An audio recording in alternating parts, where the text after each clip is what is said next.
Evan, how's it going? Surprise, surprise, this is Miss Chris. I just felt like teaching you guys today, so I'm making a video. And you can't see my face. It's a little bit tricky to do with this program. Gotta love a free program, but I don't know. Maybe it's just something a little bit different. All right. I hear you guys have been awesome. Of course, I'm not surprised because you are awesome, and I really appreciate that. And I miss you, so I hope everything's going okay. And every now and then I'll peek in here and give you guys a video of some of the stuff that you guys are learning. All right. So let's get cruising. All right. Let's talk about the classification of life. All right. Classification is basically going to be the big thing that we're going to discuss. You guys do it on a day-to-day basis, and you don't even realize that you're doing it. All right. So you have all these pictures at the top of your notes. What I want you guys to do is underneath all these pictures, I want you to categorize them or group them, okay? So you can say like bird and pig because of this, or butterfly and fish because of this, okay? Now granted, I picked some pretty strange things, but why don't you guys group these things and explain why? All right, Miss Hartsock, you can hit pause. And actually, once you give them a little bit of time to do it, why don't you take some volunteers to share how they grouped them, okay? Pause. All right, now I wish that I could hear what you guys were saying for this, just because this is a new thing that I'm trying. All right, so there's lots of different ways that you can do it. One way for that I could see is you might have put the bird and the butterfly together because they can fly. All right, you might have put the fish and the jellyfish together because they live in water, and you could have put the pig and the dog together because they live on land. That's one way. Me, as a biologist, I kind of see basically right here the jellyfish, it's an invertebrate. The fish is its own category. These guys are mammals. You have an insect and you have a bird. Not as fancy, but basically that's how my brain categorizes them. And again, I'm sure that you guys came up with some pretty cool things as well. You could also said, hey, this guy has feathers, scales, little fuzz, fur. Did I go to that one? This guy actually is going to have some hair on it as well. And a jellyfish is just a jellyfish. Okay? All right, what you guys just right there is that you just classified. Okay, so what is classification? All right, classification is basically a method in, like what I just did. It's a method that biologists use to categorize organisms. Okay, it was a very different back in the day. You're going to get a little bit of a history lesson, but it's kind of cool. So it's a method by which biologists group and categorize organisms. Now remember to summarize. Don't write it down word for word. So we're just grouping things together. Okay. So, another word for that is something called taxonomy. All right, taxonomy is basically the science of classification. Now, taxonomists, in my opinion, are crazy people because they come up with all this craziness right here, which we're going to talk about. If anybody does decide to go to school to study biology, you're going to have to learn all of these things. It was not my favorite thing, but I guess has its own point. Okay, and again, look at your little cladogram right here. All right, so taxonomy is the science of classification. Okay, so let's do a little bit of history. All right, and if you guys notice, I have some things underlined. Just simply write down what is underlined. All right, the gentleman who got the party started was Aristotle. And basically, he was kind of the first one that said, look at all these things around here, and what I want to do is I want to group them together. So he said, I'm going to group all living things together. All right, and he did it in kind of interesting ways. He did it in two main groups. Okay. Two main groups were plants and animals. Okay, that's kind of what he started off with. All right, good old plants and animals. All right, when he took just the animals, okay, he grouped them further into where they lived. Kind of like my first example that I gave you when, with all the pictures that you guys have up at the top of your notes. He basically categorized them based off of where they lived. Do they live in the land? Do they live in the air? Or do they live in the water? Okay. Now, again, it's just a very kind of weird way to do that, but at the same time, it works. Okay. So, according to Aristotle, if that's the case, then a bird, a bat, and a butterfly would all be in the same group. Okay, all of them would be the same. And like I said, some of you guys might have done that in the example up at the top, but they're clearly not. What we have here, we have three very different groups of organisms. Okay, and that's something that you'll learn eventually in this class when we get into all of those specific things. Okay, now what he did is that eventually not only was he classifying all the living things, is that he took it to a whole nother level. Okay, he ended up creating something known as the scale of nature. All right, which was kind of neat. So this is still under Aristotle. So basically what he did here is he's got plants down here at the bottom. There's our big category, okay? And then if you notice, we have all the animals up there. So the animals can live on land, okay? So you see a lot of giraffes and horses and whatnot. There's water, okay? And here are our birds, the animals in the air. Now, one thing I left out is plants and animals. Right here, we're going to have humans. We have our own level. And above us, whoa, above us, what we're going to have is we're going to have saints and angels, and then we're going to have God. Okay, so this is called his scale of nature, which is kind of an interesting thing. Okay, so he was the first one to actually do that. Well, we're going to go through a whole lot of time here, okay? Whole lot of time. And we're going to hop to the exploration era. Now, you guys hopefully remember that we talked about this back when we had the history of Darwinian thoughts notes, and this was the time that I said that I wanted to be around to go on a ship and roll up to areas and discover new things. This kind of coincided with this classification piece right here, because with this exploration era, not only were they going to all these new places, but they found all sorts of new organisms that were discovered, okay? Now, the problem with discovering these new organisms, excuse me, is we got to bring them back to wherever we belong. So Darwin, for example, when he went to the Galapagos, goes over there and collects all these samples of organisms, brings them back with him. Okay, tons of them. At that one exhibit that I saw, there were all sorts of finches that were dead. It was kind of, sounds gross, but it was kind of interesting. Okay, so we bring them back, and then what we have to do is we got to name them. We got to classify them. All right, so we find the new critters, we bring them back, and then we got to fit them into everything that we already know. Okay, so what a lot of these scientists did is they say, okay, well, how are we going to do that? Okay, how are we going to name these things? How are we going to group them? Well, obviously we're going to use some features for that one, physical features, but also they started to use names to help organize those. Okay, and what they use is that they use Latin descriptive words. Okay, Latin's the universal language. So if we were going to name an organism, a newly discovered one, you would basically use terms, Latin terms, for characteristics that it has. Okay, so the problem with these names is that they kept changing, and they were very, very, very long. Okay, and I'm going to give you an example here. All right. So the example that I have is this one. Okay, we got the good old honeybee. We all know about the honeybee. Okay, so let's say that I find the honeybee and I bring it back and I'm like, I want to name the honeybee blah, blah, blah, blah, blah, blah. Okay, and then somebody else rolls along and they say, hey, I want to call the honeybee blah, blah, blah, blah, blah, blah, blah, blah, blah. And then another person says, oh, wait, I think it should be blah, blah, blah, blah, blah, blah, blah, blah, blah.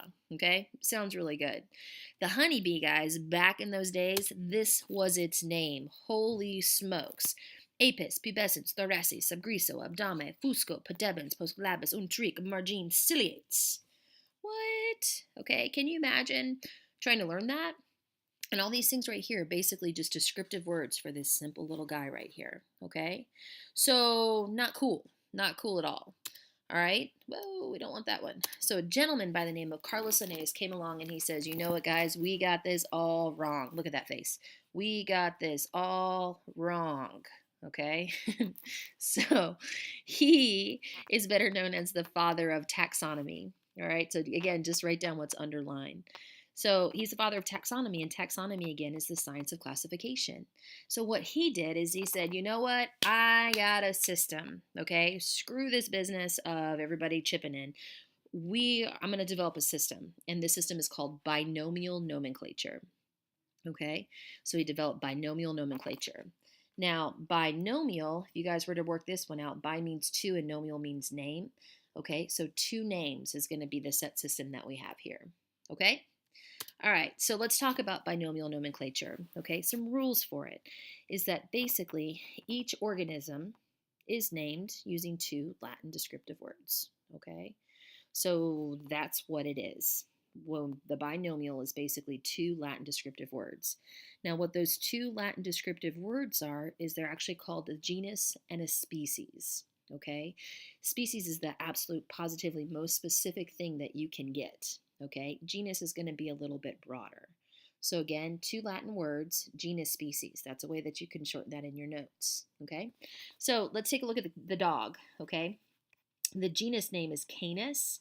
All right, and down here we have familiaris. Familiaris is the domesticated dog. Okay, so Canis familiaris and its ancestors are Canis lupus, and that's the wolf. Okay, yes, I said wolf. I say it weird. I don't care. So if you check it out, same genus, which means that they are related down the line, but yet they are different organisms. Okay, I like the bear one. We got Ursus arctos, okay, and Ursus horribilis. Okay, cool stuff. All right. So with binomial nomenclature, there's rules, and these rules are very serious rules, okay? Again, if you guys decide to study biology, you have to follow these rules, and actually, I'm going to make you follow these rules with me. All right, very first rule is you have to capitalize the genus, which is going to be the first Latin word, and you're going to lowercase the species, which is the second Latin word, okay? So capitalize genus, lowercase species, okay? The second rule is that you have to underline or italicize both those names, okay? So you have to use underline or italics. Now, when you're writing, you can't write in italics, okay? So oftentimes what you guys are going to do is you're going to underline it. Right up here, I have examples of it being italicized. So a lion right here, its genus is Felis. If you notice, the F is capitalized, okay?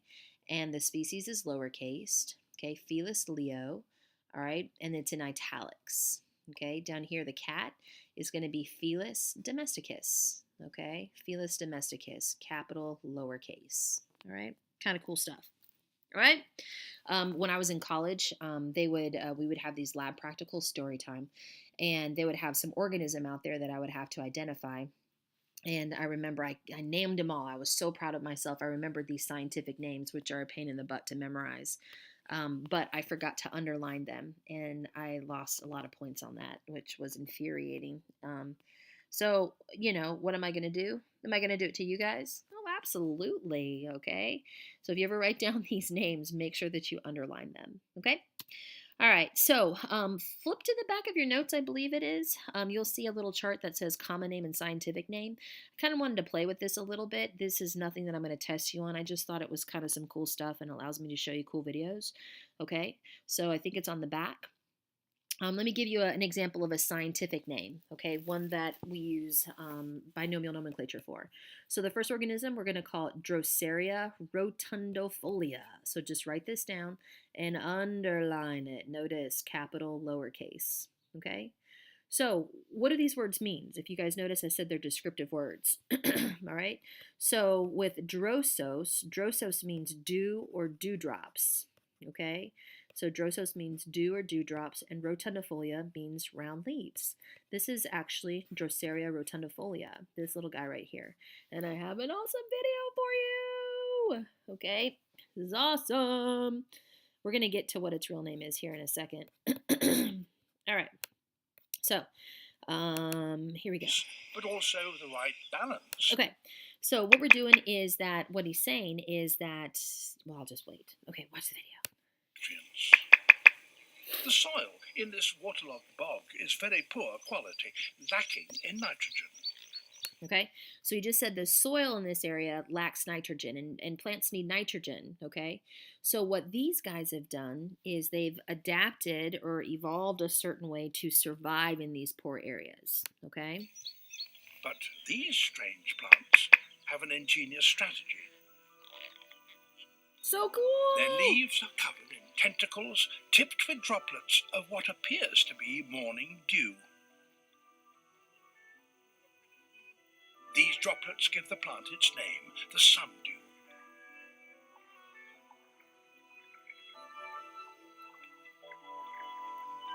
They're sweet-smelling and attractive to many insects. But they're also extremely sticky.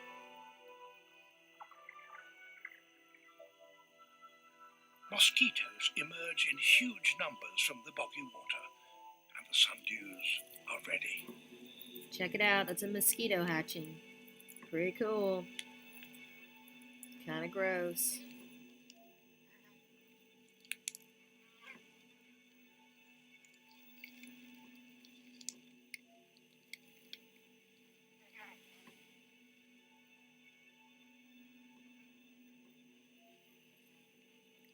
That's gotta feel good. Uh-oh. What's gonna happen? sundew's tentacles are living flypaper.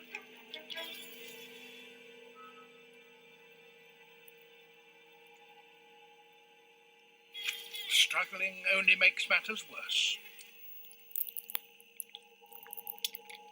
With each contact, the plant tightens its grip. Oh yeah, check it out. As more and more tentacles envelop the prey, the droplets spread across its body. So cool. Be a heck of a way to go out, wouldn't it, guys? The insect is smothered Ugh. and drowns in sticky fluid. Digestive enzymes break down the body into a nitrogen-rich meal which is absorbed by the plant. Without animal tissues, this plant would not survive. Awesome. Okay. So you guys hear that? They're in that nitrogen poor area. So if they didn't eat bugs, they would die because they wouldn't get the nutrients that they need. All right. Pretty darn cool. That's the case with any carnivorous plant. They're typically going to live in environments that are pretty crappy. Isn't that awesome? Oh, I love that one. All right. So the question here is what is that plant's common name? And he actually said in the video. So if we were to translate Drosera rotundifolia, although we're not really translating it, its common name, which oftentimes doesn't relate to the scientific name, we call it the sundew. All right. We actually have them here in North Carolina over in Wilmington. It's pretty cool. All right. So let's do another. All right. Organism number 2. Okay. We call it the mantis religiosa. Okay. The mantis religiosa. Pretty cool stuff. These are one of my favorites, but I say that about everything. All right, so, but that's its scientific name. Okay, Mantidea comes from the word meaning prophet. All right, and religiosa basically means religious. All right, so again, that's the Latin name, the scientific name. I know that you guys know these guys, but I am going to show you a video anyway about them because it's awesome. We're not going to watch the whole thing. All right, but let's just watch. It's cool.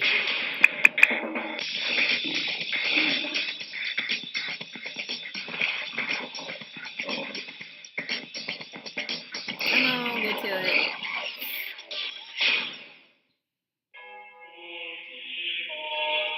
With front legs folded as if in prayer, the praying mantis is a master of deception. Because beneath this seemingly benign exterior lies an ambushed predator of blinding speed. Nearly 2,000 species of praying mantises are found around the world, each one an insatiable carnivore, each one capable of killing prey up to 3 times its size. The mantis feeds mostly on living insects. Birds, mice, frogs, snakes, lizards, and soft-shelled turtles also cannot escape the deadly speed and precision of the praying mantis. Yes, he said turtles and birds. Just saying. Just saying, okay? Sorry. One of its hunting tactics? Blending in. Mantises who live on the ground are spotted gray and brown to blend in with rocks and soil, while those in trees are camouflaged to mimic leaves, flowers, twigs, or bark. And if you think back to your speciation notes, guys, that is an example of speciation, basically, habitat isolation, all right, where basically the ones on the ground are going to be speckled, and then the ones that hang on the trees are going to be green. Kind of a cool thing. They don't get together and make babies. This camouflage allows them to sneak imperceptibly towards their prey, stalking like a cat or lying in wait near flowers that insects are likely to visit. The mantis spies its prey with a pair of large compound eyes, made of up to 10,000 miniature eyes. So cool. Humans have 2 eyes to distinguish how far away an object is. But the eyes of the Watch his mantis eyes are here. too close together for Maybe it's such the depth next guy. perception.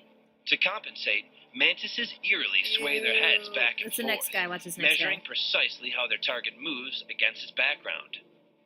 These brilliant, unblinking predators can even turn their heads backwards to seamlessly track prey in any direction. It's so creepy, isn't And it? once the mantis is on the hunt, all of these elements come into play. Closely creeps towards its intended victims until it's within striking range, because beneath its limbs hide deadly weapons. Rows of sharp spikes ready to spear its prey. Pretty awesome, right? There's a lot more of this, but we're not going to watch all of it. I love praying mantises. I just kind of gave away this next little bit. Let's just go ahead and go there. So, what is its common name? You guys know this. It's called a praying mantis. Okay. Again, it doesn't have a lot to do with the scientific name, but they're kind of together. I love holy praying mantises, and I've been cuffed by them before. I don't know if any of you guys have. It's quite an experience. It's kind of fun. I know that sounds weird. Love them. All right, last one, and then we're going to take a break, okay? This one's kind of fun. All right, so organism 3, we got hippocampus abdominal. I can't even say this. You got it. I can't say it. I'm sorry. There's just some words I can't say. Abdominalis. That works. Just gotta say it fast. All right. The hippocampus basically means horse. Okay, and the abdominalis means abdominal. All right. So that's how that one translates. This guy's pretty wicked cool as well. All right. It's a seahorse. All right. And sweet. I love sweet. Oh, my goodness, I am stuttering. Lack of sleep. They're cool. How about that? All right, so let's watch some quick videos on this one, and then, like I said, we're going to take a break. Bye-bye, Primus. Okay. Seahorse, cool stuff, and this is just like a random fact.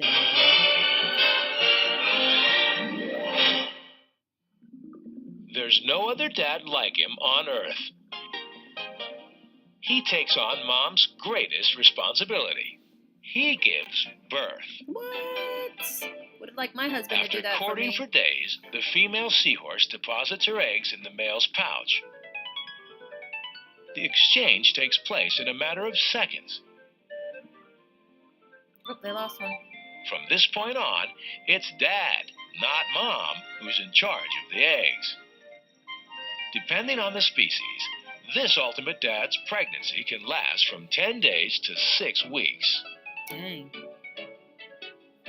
Oh, oh, give it When birth. Dad finally goes into labor, he'll give birth to up to 1,500 Oh my God, look at that. babies. He's squirting them out, guys. 1,500 babies. Oh my God. Like, why couldn't my husband have given birth for me? That would have been awesome. Oh, Lord. Guys, I got some stories for you. Got more facts for you. Good times. All right, here we go. This video is a little disturbing. Oh, wait, pause. Because this guy gives birth to 80 quadrillion babies, okay? Here we go, watch. And it's like he's pushing.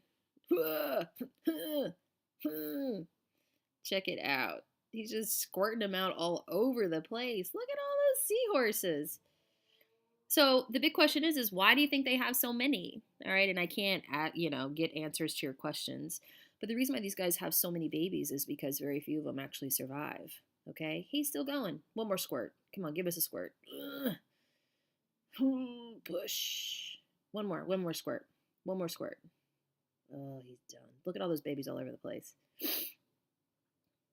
That is insane. I would love to see that. That would be pretty cool. All right. So, love it. All right, and I basically gave away this one, but this very specific seahorse right here, the reason why we have that abdominal in there is because the common name, we actually call it the potbelly seahorse, okay? Which sounds not as fancy as its scientific name, all right? And again, now you know that the male seahorses give birth. Pretty freaking cool, okay? All right, what's next up here? Let's just do this one little bit, and then, do I want to do this little bit? Yeah, let's do this little bit, and then I'm going to stop, and you guys will finish these notes tomorrow, okay, with Miss Hartsock, okay? So, let's talk about the 7 levels of taxonomic organization, please, okay? So we know that we have the genus and the species there, but we can even take it further because, that's what we like to do in science. So under sentence, I'd like for you guys to write down the sentence. Put down King Philip came over from Germany singing. Okay, sounds pretty strange, but write it down. I will explain. Okay, King Philip came over from Germany singing. Now, give you this sentence to help you remember these 7 levels because I want you to use the first letter of each of those words, okay? So K is going to stand for the broadest, the biggest, the baddest category, and that's actually going to be the kingdom, okay? So K is the kingdom, and I think you guys have this right underneath there. The P stands for phylum, the C stands for class, O is order, F is family, and then we have our genus and our species. Now, the key thing to remember here, guys, is this is the biggest category here, and this is the most specific, okay? And I'm gonna show you how that breaks down here in a second. Okay, so King Philip came over from Germany singing. I still use this to this day, okay, which is kind of funny, but I do. All right, so let me give you guys an example. All right, so in your notes, I think you guys have kingdom up there. We're going to break this down to one specific guy, okay? So under kingdom, let's write down Animalia, okay? Or if you guys want to, just put down animal. It's the same thing. All right, so all these guys that you see up here are all in the animal kingdom. We could put a human there too if you wanted to. So these are all animals, from bear all the way down to a sea star, okay, or a starfish. The phylum here is going to be Chordata. Now, Chordata, you guys notice the word chord. Hopefully that makes you think of, and I got rid of the sea star here, this hopefully should make you think of a vertebrae. So anything that's in this phylum right here is going to have a backbone or a vertebrae. So bye-bye, starfish, because you do not have one. Okay? The next one is going to be the class, which is the Mammalia. If you notice, we're getting more specific. So Mammalia, hopefully you guys notice that that's a mammal. All right? All these guys right here are mammals. Snake, bye-bye, you are a reptile. Okay? So all these guys are going to be your mammals, which have hair, they nurse their young, they're awesome. Okay? Your order is going to be Carnivora, all right? And there should be a word there that looks familiar to you guys, and that's going to be a carnivore. So basically, again, we are going to eliminate the squirrel because squirrels do not eat meat. If you ever see a squirrel eating meat, you guys, that is not good, okay? That means something very strange is happening. Zombie apocalypse, okay? Zombie squirrels. All right, so the next one is going to be family. And here we got Ursidae. Now this is where it's not going to be so familiar to you guys. It's getting more specific, so we're going to get more into that crazy Latin descriptive stuff.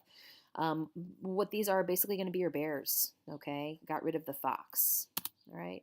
Then we're going to have Ursus, which is going to be the genus, and then we're going to end up with the species, okay, which is Arctos, all right? So again, kingdom is the biggest, the baddest, the broadest, and we're going to get down to that very, very, very specific species.